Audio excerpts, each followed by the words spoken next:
Bienvenue à tous sur TV5 Monde, je suis ravie de vous retrouver pour vos prévisions météo du 2 juin.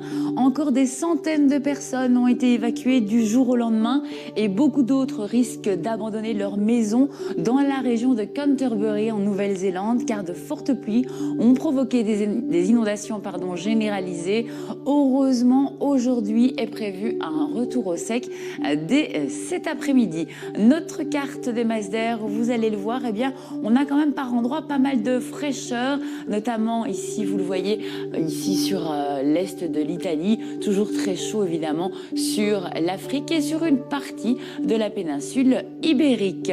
Notre carte température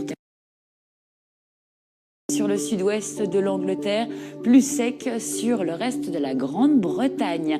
Un temps qui sera assez instable avec quelques averses ou encore des orages isolés en France, au nord comme au sud du pays. Même type de temps, parfois orageux, de la Suisse à l'Autriche. Un temps relativement sec, voire assez ensoleillé sur la zone de la Scandinavie. Un peu plus nuageux sur le sud de la Scandinavie, aux Pays-Baltes et sur la Russie. Assez ensoleillé sur les bords de l'Adriatique, mais un peu plus nuageux sur l'est des Balkans. Risque d'averses sur la Bulgarie, plus fréquente aussi des averses orageuses sur la Moldavie et sur l'Ukraine. Un temps ensoleillé sur la Grèce et l'ouest de la Turquie, mais plus instable, en tout cas sur l'est de la Turquie. Un temps généralement sec avec de larges périodes ensoleillées, mais qui va devenir un petit peu plus nuageux et parfois instable sur les montagnes italiennes.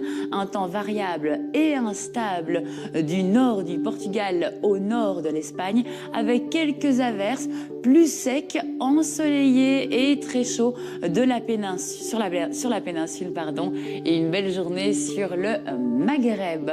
Dans le monde, une tempête tropicale va traverser les Philippines. On attend jusque 150 mm de pluie et beaucoup de vent. Quelques températures de ci, de là. Voici Singapour, 30 degrés, peu nuageux. Hong Kong, 28 degrés.